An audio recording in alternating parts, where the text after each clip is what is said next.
and joining us for his weekly visit, the Michael-Shawn Dugar Show from The Athletic. You can follow Mike on Twitter at Mike Dugar, co-host of the Seahawks Man-to-Man podcast. And he joins us right now. We're going to talk about the splitting of the OC roles. We'll get the update if there's any news on the offensive coordinator search, Woolen's future. Something that Mike and Chris Kidd on their Seahawks Man-to-Man podcast talked about was what could the Seahawks learn from watching the Rams, and then Mike also wrote a story up on the review of the 2024 draft class. Mike, how are you, sir? I'm doing good. Today's life, or this week, this most recent life thing I'm dealing with is a joint filing of taxes because I got married last year, so I have to figure out how that works. So I haven't had to do fun. it before.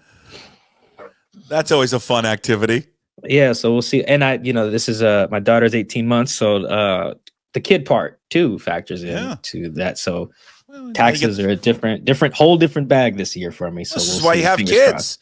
Get some money back. It's a tax break. Yeah, I've heard good things. I have heard good things. I am excited about that part of the process for sure.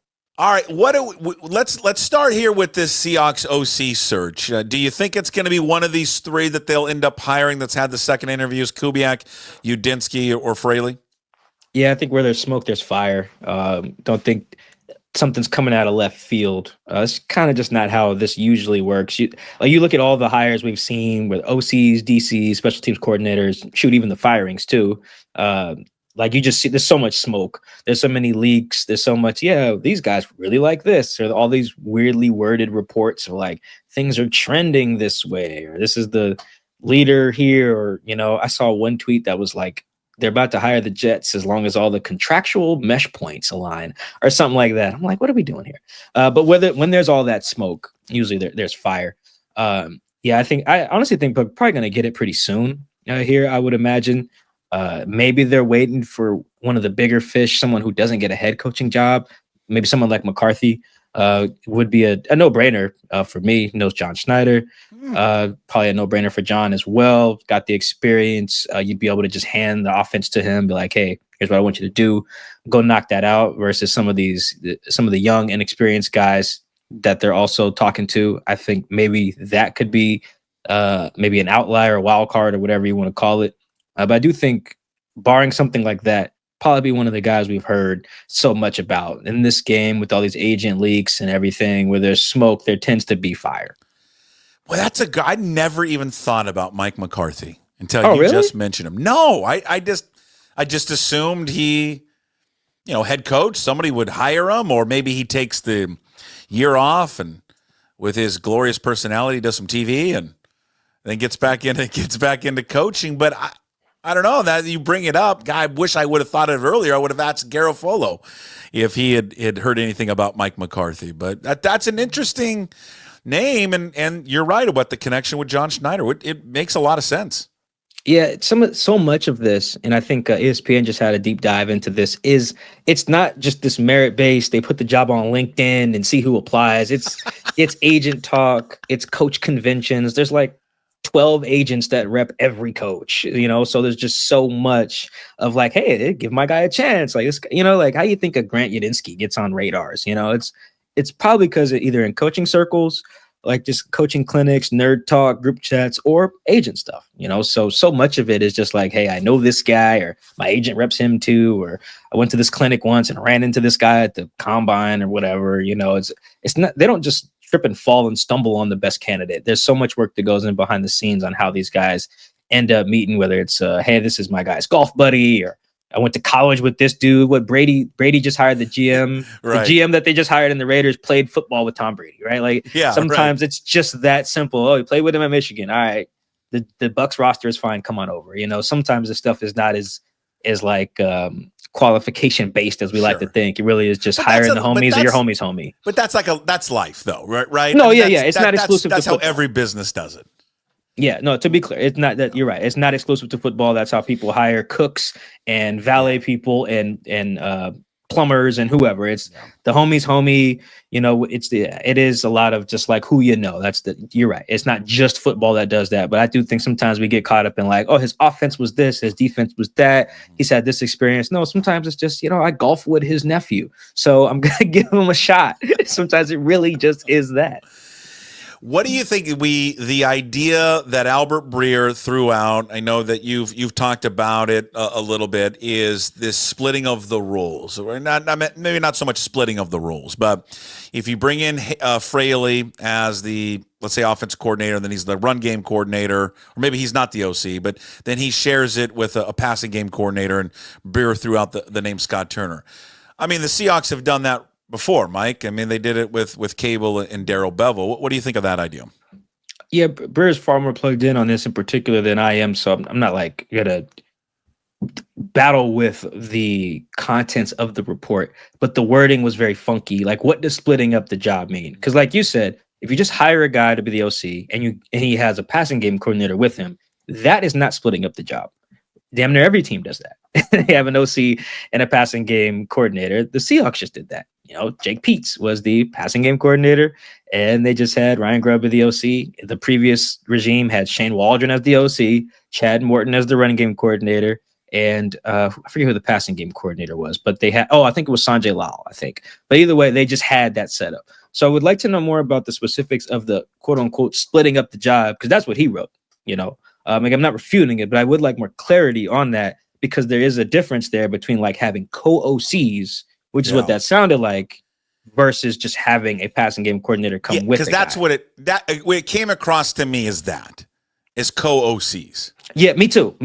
Splitting up the job sounded like co-OC, and I'm here to tell you, Puck, that's a terrible idea. I'm not a fan of it. I think it just gets, because I'm just trying to think back with Cable and Bevel. I remember always questioning like, well, who is actually calling the plays? I think there was always some like gray area. Was Bevel calling the passing plays, and then when Cable wanted to run, he would call the running plays? Do you recall that? Yeah, I think not as much recall in real time, because I think I was like fresh out of college when they were really cooking. But like going back and talking to people, it feels very clear Bevel was calling the plays. Particularly if you go back to Super Bowl years, that was a lot of Bev, and talked to a lot of the offensive players. They'll give Bev credit for the scout on certain plays, particularly in those playoff runs, like the championship call a curse that wins it, things like that. So Bev was like in charge, but I really think if they do the splitting up, like, hey, you guys are co-OCs, you guys do it together. That just when I hear that, Puck, I hear like, particularly with Hank Fraley, I hear, oh, Hank, you're not fully qualified for the job, so we need to hire around your blind spots. Which, whether they intended to sound that way or not, that's how I heard it or read it or whatever. And that just sounds terrible. You should hire someone you think can do the job in total. Like, stop. Right there, full stop. That's for most gigs, for what it's worth. Like, yeah, everyone's going to have some type of blind spot. For instance, Clint Hurt was a D-line coach. Right? So when they hired him, they also brought in Sean Desai, who worked with Fangio as well, and new DBs. And they brought in Carl Scott, who had worked with Mike Zimmer and Nick Saban, also new DBs, to kind of work with the blind spot, quote unquote, that Clint had from working with the front so much, So like it can happen. But I thought that also, looking back now, was an acknowledgement from Pete, like, okay, you don't fully have the grasp on this, whether Pete wanted it to come across that way or not. That's how it felt. And I just you should just hire an OC you think can be an OC, not just like, oh, you can fix one thing, maybe, or like half of what our problem is. So if it's a legitimate split, I think, Seahawks, you're listening now, do not do that. If you hire Frank because you think he can be your OC. Full stop. If you think like he needs to have like someone coaching him on half the damn job, which is the pass game, that's a terrible idea. That's terrible, terrible, terrible. If it is legit, just he's our OC, full stop, and then also here will be our passing game coordinator, then yes, that's very normal, and go ahead and do that. But don't hire someone. Don't try to hire around you guys' blind spots. That screams that he's not fully qualified. You said it earlier. You think probably next week, don't want to go too far with the hiring. Maybe early next week, Garofolo just a little bit ago said, yeah, he kind of expects the same thing, that this is going to get wrapped up maybe this weekend or early next week, that they could have a new guy. And I guess we would assume it's going to be one of those three guys. I mean, last week at this time, according to Mike, it was, Kubiak was in the driver's seat for that role, but they certainly are taking their time to make the hire. He did say, not that he has been mentioned. I think we just threw him out there, but he said that Chip Kelly is not a candidate for the job.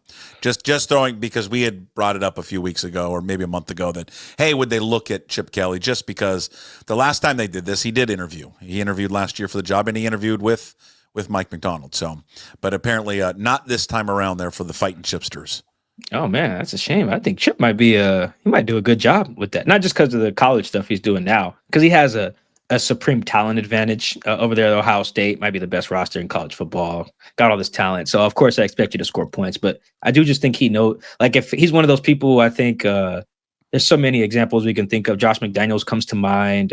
Rex Ryan on the defensive side comes to mind. Fangio on the defensive side, where it's like, if you just get to focus on that thing you're super good at, oh, you're nails. If I ask you to just be in charge, probably an issue. But if I ask you to just sit in your room and dial up blitzes or coverages or dial up screen passes or whatever as a OC, like, there's certain guys who you can tell that's just their bag. Chip seems to be like that. And he seems to, because he left to be a head coach of UCLA to go be an OC in college football, because he probably didn't want to deal with all the stuff that entails being a head coach now in college football. In the same conference. He left in the same conference. Yeah, right. Exactly right. I think, and Mike says that he might have an interest, that Garofalo said he might have an interest at one point being a head coach again in the NFL. But I think that's the thing. I think sometimes people find it, Mike, disrespectful. It's okay to be a number two. Not everyone's a number one, and and there's plenty of number twos, assistant coaches, coordinators that they're great at that. They're great at that, and maybe they're not, to your point, not necessarily great to be head coaches. It's because it's a different beast. I think Steve Spagnuolo might be a DC for the rest of his life, and if so, that's great. He might go down as one of the best ever, like ever. He's just nails every year and going to Super Bowls and winning them. Like, if you don't get another shot to be a head coach, that's fine. I think Brian Flores, who probably will get another shot, is probably in that same boat, man. If he's just a kick-ass DC for the next 20 years, good for you, Brian. There's no shame in that. That's great. Not everyone is built to be the head coach, because there's a lot of politics that come with that have nothing to do with your football knowledge. And I think that's part of why Brian Flores is not a head coach, because he was not good at the politics side of being a head coach. So yeah. What was it it was like 2 weeks ago? Or was it Fitzpatrick that came out? I think so. On his podcast, he was just like, do not hire him. He's terrible. I'm like, oh, geez. I can't remember what he said specifically, but some guys are just not built for it, and that's fine. I think Robert Saleh might fall in that bucket too at some point, where you're just like, dude, you're just gonna kick ass as a DC for a long time, and that's okay. I think Chip, if he's just an OC forever, like if Kellen Moore gets poached in this cycle for some reason, and Chip goes back to Philly, work for Sirianni, I think the Eagles would kick ass for another 10 years on offense. Hey, did you see the report, Tim Kawakami, who's been covering the Bay Area forever, 49ers forever, that inside the 49ers facility, kicking around the idea of Chompin' Pete? I mean, Mike, sign me up. I mean, I'd like to see him become a head coach again. Maybe it's with the Raiders. But for the entertainment value of him being a defensive coordinator with the 49ers and playing the Seahawks twice a year, phenomenal. Just all in. They floated that last year too. Our guy Matt Barrows at The Athletic had him Pete on the short list of coordinator options after they fired I think it was Wilkes after the Super Bowl. Their play-by-play guy, I forget his name, but for the 49ers. Greg Papa? Yeah, Papa floated it, I think, on the Rich Eisen show last year after the Super Bowl. So that it's there. It's where there's smoke.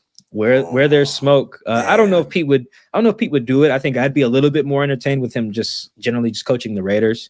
Because I think being back in the same division with Harbaugh and having to go toe to toe with, think of the coaches in that division. If they hired Pete, you get Sean Payton, Andy Reid, Jim Harbaugh, Pete Carroll. That is tough. That's why I think the Raiders should go with someone like him or a veteran coach. I think if Ben Johnson would have took that job going against those guys in that division, that could have been a tough sledding early on, particularly with no quarterback. I think Pete's a little bit built better for that. Well, Rob Staten floated this idea. I like it. I don't think it's going to happen, but it's a great hypothetical that, hey, why if Carroll got the job with the Raiders, does he call his good friend John Schneider and said, hey, how about you trade me Geno Smith? Woof. Oh, I got you one. You call Russ. Russ a free agent. Oh, yeah. Call Russ. Get Russ to Vegas. Oh, I forgot about that. It's a reunion.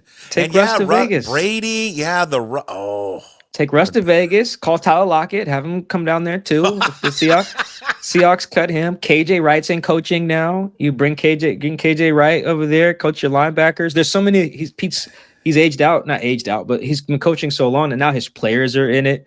Coaching now. Deshaun Said's a coach. Will Tufuaku's a coach. I got some other guys who are in coaching now. What's Wagner's contract with Washington? It's a 1 year. 1 year, I think. I'm pretty sure. I can double check. The whole that. band is back together. Yeah, I would love it. Could he get Browner out of jail? I think Browner got released this year. I think Browner's available. I think he got released. Nico Thorpe's in coaching. Yeah, Bobby's on a 1 year with the Commanders. Hey, it could get fun over there in the desert if Pete takes that. Hey, how old is Marshawn now? Do you think Marshawn would be like, I'll suit it up one more time? I think Marshawn lives in Vegas. I think he lives in Vegas. I guess that house is coach. Multiple places. Running backs, just put him on the staff. I don't think he needs a title. Just say Marshawn works here. That's it. Because he doesn't need an outline, a guideline, a job description. Just say we hired Marshawn Lynch. Don't worry about what he does. He just does Marshawn stuff, which is kind of what Tater was on all those staffs too. It was like Tater works here. Who cares what Tater does? He just works with Pete. But Tater was Tater. For people who don't know, Tater, what was his real name? Carl Smith. Carl Smith was the quarterback's coach. Old hippie guy. You Seahawks fans, you might have seen him, right? If you don't, old hippie guy, bushy, curly, gray hair. Mm-hmm. He was the quarterback's coach, but he was like Carroll's spirit animal, but also his whisper. Like he was the one who was telling him about game situations and timeouts. I think in his ear. Yep. That was Tater. Yeah. Okay, the fact his nickname was Tater is great. What if Lynch was that for Carroll, and he's telling him when to do like analytics and timeouts? Yeah, no, I'm all for. I also just think generally it'd be a good hire for the Raiders. I actually wrote about that for our Raiders guy here at the Athletic, to Sean Reed. I think he's dropping that story. Might have been today. I haven't looked, but okay. I think Pete still got it. I don't think he forgot how to coach. You look at the teams that are winning, a lot of them are winning in the style that Pete would want to win. Maybe perhaps without all the fourth down conversion attempts in Washington. Other than that, the teams are pretty much playing a version of Pete ball, particularly in the run game. But remember when Pete was aggressive with the fourth downs and then he started to chicken out. Yeah, because you have to be able to accept the failure part of it, And it's interesting Pete wasn't more aggressive consistently because, as you know, he's an eternal optimist. He always thinks something's good is going to happen. But for the coaches who don't like to go for it on fourth down or go for 2-point conversions, their apprehension is the fact that you might not get it. And it was always weird to me that Pete's brain defaulted there. It's like, well, if we don't get it, it's a turnover at midfield or something. It's like, who are you to think about the negatives, Pete? I've never known you to be that way. You always think something good is going to happen. And he had Russ, who thought the same way as well. I was always surprised that he was relatively conservative and with things like that, considering how his brain was wired to always envision the positive outcome. Yeah, well said. It would be great. I'd love, that whole Raiders that we've laid it all out would be just fantastic, man. We done hired half their staff for them. We've nailed it for them. You can Brady. You can thank us later. We've completed your coaching staff. Hey, Mike, we've talked a lot about the decisions with Geno in the offseason and DK, and we could talk about that all the time. One name that we've talked maybe a little bit. We talked about. I think you've written about it just in terms of, what they're going to do defensively and, in cap casualties and then looking ahead to contracts. This year and this offseason for Tariq Woolen is what? Do you think they allow him to go into that final year? Do they approach him about a contract or do they hold off, you think? So from Reek's perspective, let's pretend to be his agent. I'm calling John right away. Like, yo, let's do something. Let's get something on the books. My guy, I forget how old Reek is, but my guy's a young premium player. That at his best, he can cover whoever. He's already been a Pro Bowl guy. I think he received all pro votes his rookie year. Like he can play. He's got good ball skills. You know it when he's at his best, John. So go ahead. Let's do it now. Because if you wait and my guy balls out again, you're looking at a guy who is probably going to have a certain number of picks. He's going to be he's going to have all these great numbers. And that cornerback market is going to get crazy. I think this year, this offseason in particular, if you wait, you're hurting yourself with guys like Sauce Gardner's up. Derek Stingley Jr. is up. I think another guy that I'm missing is up. So if you wait, it could get expensive. So if I'm Reek's guy, I'm like, let's do it. Now let's pretend to be the Seahawks. Your guy is good, ... when he's locked in. Oh. If I pay you, I need to know that he's going to be.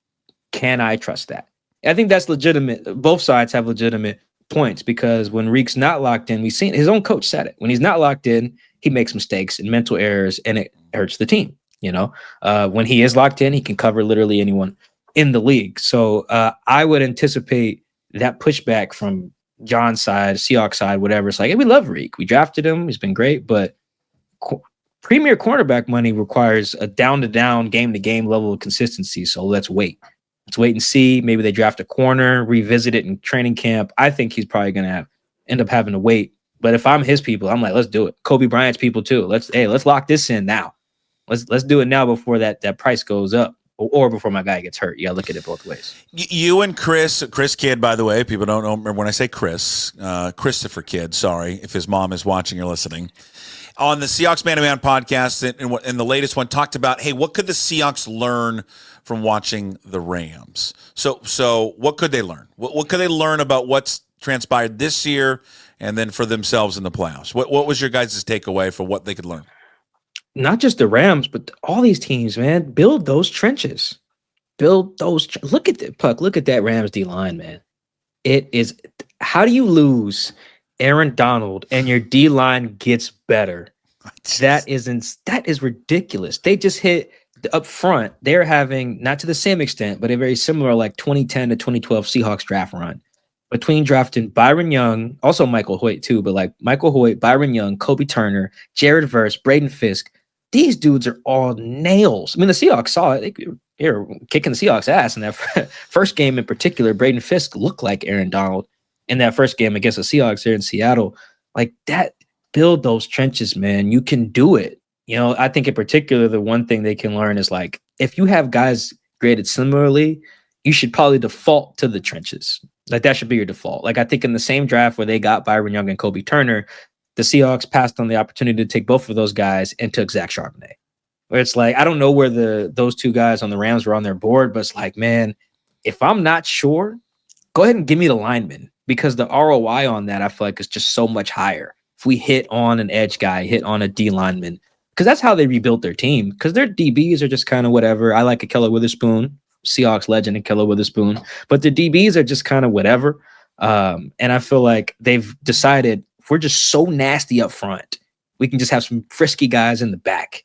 And then on the other side, they paid a bunch of linemen up front, kind of rebuilt their O-line, kind of that post-Andrew Whitworth kind of era where they were super good, won the Super Bowl, and went to a Super Bowl as well. So I just think this should be a wake-up call for John and Mike. Maybe not for Mike, because I feel like he knows this too. It's like, guys, we got to build that out. We can have all the skill talent we want.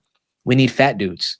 We need it. We need big boys, because Chris and I also talked about tubs of goo, man.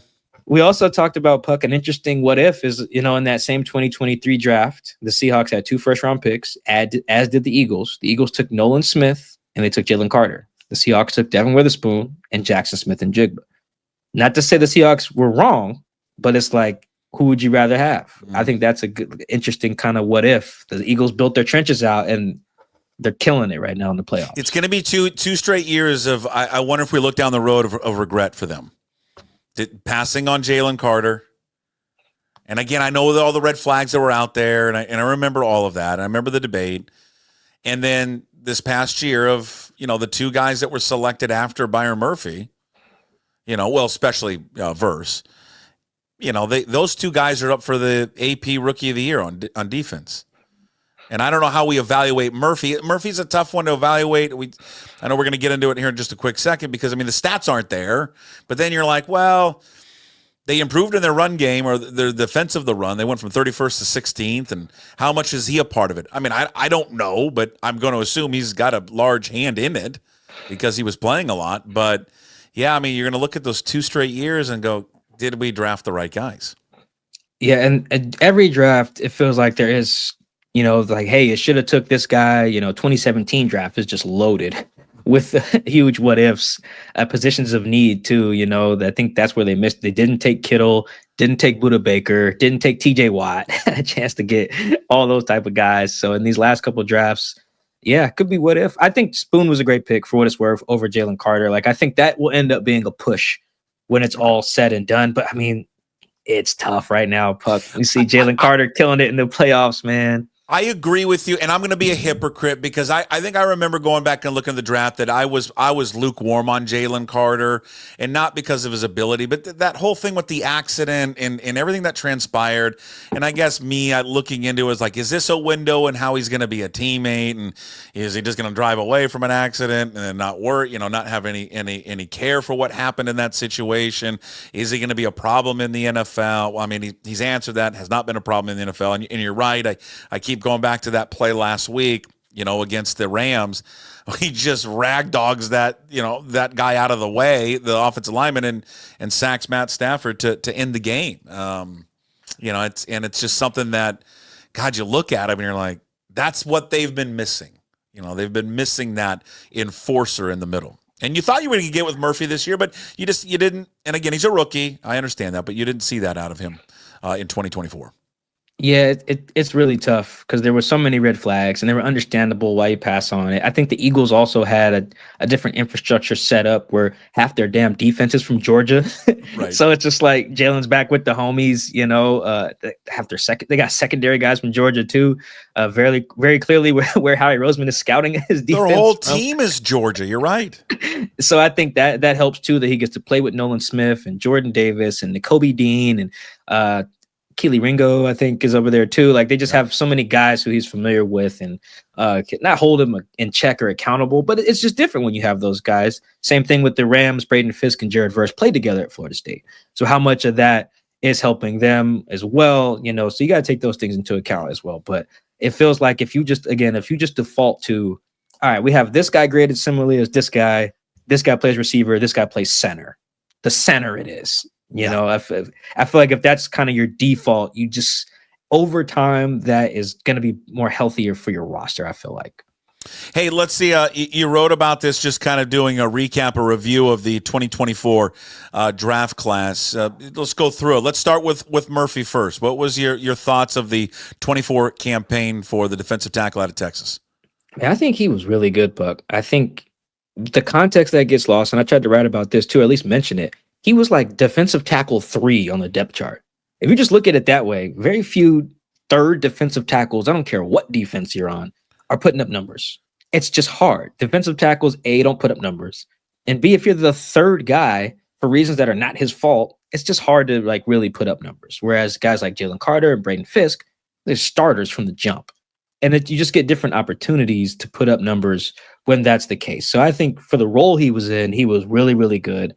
I think when their run defense turned around, he was like 40% of it, maybe like 30, 35. The other big chunk was Ernest Jones. They both returned to the lineup got in the lineup around the same time. And you look at the splits from when Ernest and Byron played together, and then when they weren't on the team or weren't in the lineup, they couldn't stop me and you from hitting the C gap, right? So I think that Byron played really, really well. I do think what's going to be key for next year is I think you got to, that transition that Tyler and JSN basically had, like, hey, I was the guy, here, Jax. Now you're the guy. Whether Tyler accepted that role, cool. I think Jay Reed's got to do the same thing. It's like, all right, I was the guy, I was leader dude, playing every down, blah, blah, blah. All right, Murph, it's you now. It's you and Leo. You guys take over. I'm still on the team. Like, he should resign, but now he should be Jonathan Hankins. Okay. He should be the veteran backup nose tackle early down guy, and Murph should be the new guy. Just how Tyler took that step back for Jackson, I think that should be the same thing. And I use that analogy with Jackson and Tyler because I think if that happens, Jackson will have the same boom, Murph will have the same boom that Jax did. He will have those, because remember the same thing last year after Jackson's rookie year. I was like, oh, it was okay.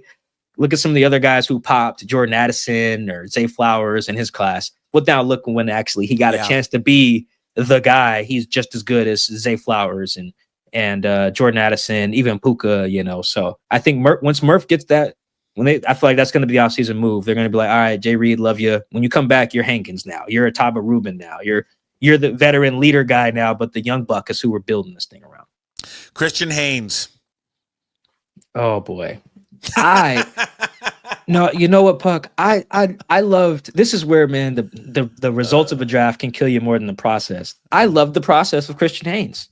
You got a guy who had played a bunch of ball. He had played one position. You were drafting him to play that position. Because, you know, before they were like, oh, he played tackle at whatever, but let's make him a center here. You know, Tom Cable was doing all that funky stuff.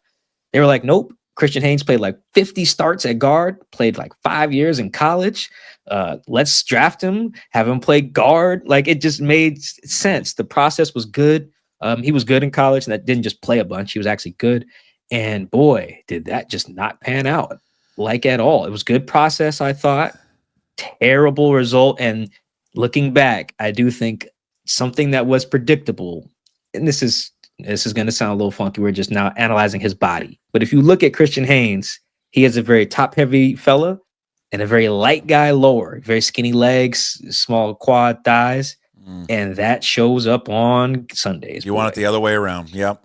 Yeah, you want a guy with some junk. I mean, the older I get around and be around the game, I see why all these measurables, like, and all these like old scout adages and stuff, like they do matter. Like, I need a guy with some junk if you're going to play guard, because otherwise you're just going to get knocked backwards. And Grubb told us week in and week out that was Christian Haynes' problem. That's why he wasn't on the field, because he didn't have the power and the play strength. So I feel bad for him on that. All right, what about Tyrese Knight and then AJ Barner? I think AJ that's going to be a really good. I think that's tight end one, man. Yeah, I think he's got a shot. I really like him. Yeah, I think and he's got that attitude you need as a tight end. Look at when he gets the ball. Yeah. He just is like out of bounds. What is that? He's where's a guy wearing a number 20 something that I can run over? That's his bag. And I love that. He was always a good blocker at Michigan and at Indiana. So I love that. I think Tyrese Knight, another good process though. Tyrese's process was very similar as Christian Haynes. What did Tyrese do at UTEP, wherever he played? Man, he tackled everybody. Like 140 tackles every year or something like that. What did he do this year? He led all rookie linebackers in tackles. He had like 88, playing half the damn year.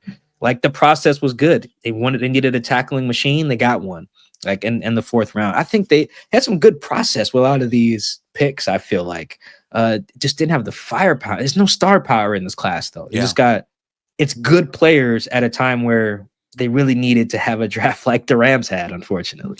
We won't get into the other guy. You know, you got Pritchard, you got Laumea, and then you got Michael Jarrell, the tackle. What overall you would give it a grade? It's like a C plus, probably. Like, it's okay. I'm dinging them quite a bit unfairly, maybe, for just drafting DJ James and him not even making the practice squad.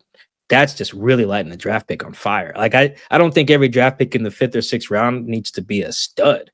But damn, he should make the team. Mm-hmm. Like, that's just, I don't know what went wrong with that eval, but that's pretty rough for me. Taking a couple 6th round offensive linemen that don't pan out right away, I'm not really mad at you. That's, especially one played at D2 ball. I'm not really tripping that he wasn't ready. But I thought the process was good on it. But if you want to talk about the results, it was just kind of okay. They had an okay draft. It kind of reminds me of the 2020 draft. Like, it was fine. Jordan Brooks, D-Lou, and some guys who could contribute, Colby, DJ Dallas, like, it was fine, but I feel like you needed that to really pop. Darryl Taylor was in that draft too, but yeah, it was okay. You passed. Get a passing grade. Well, that's how I got through college, Mike. So sometimes just passing is okay. I don't know about building a football team, but through college, yeah, I passed and I made it through. Hey, Puck, when I figured out that these comm graduates didn't need to be like magna cum laude or whatever, I said, oh, wait a minute. I just need like a 3.0 and I'm good. I can go get a job at a newspaper when I get out of here. That's why it's a great degree that we received over there. Mike, thank you so much. We'll catch up with you next week. Go read all of Mike's work at The Athletic. Listen to the Seahawks Man to Man podcast that he does with Chris Kidd and any and everywhere where you find your podcasts. All right, Mike, we'll chat next week. Thank you. Appreciate it. Appreciate you, man. Go Cougs. Go Cougs. There he is, Michael-Shawn Dugar, the Athletic, at Mike Dugar, co-host Seahawks Man to Man podcast. You can find it up on YouTube later. When you're there, subscribe on the podcast platforms like Apple and Spotify. It will be available there as well with the full show of the Daily Puck Drop. When you're there, please rate the show later and also leave a message. Mike Dugar, I should mention this, brought to you by Georgetown Brewery, georgetownbeer.com. Check out their new Tavern Beer domestic style lager, folks. Easy drinking domestic style lager. Fresh and new at Georgetown Brewery. georgetownbeer.com is the website. All right. Drink Georgetown Tavern Beer, your new locally brewed domestic style lager. 4.2% alcohol. Cheap, good, local.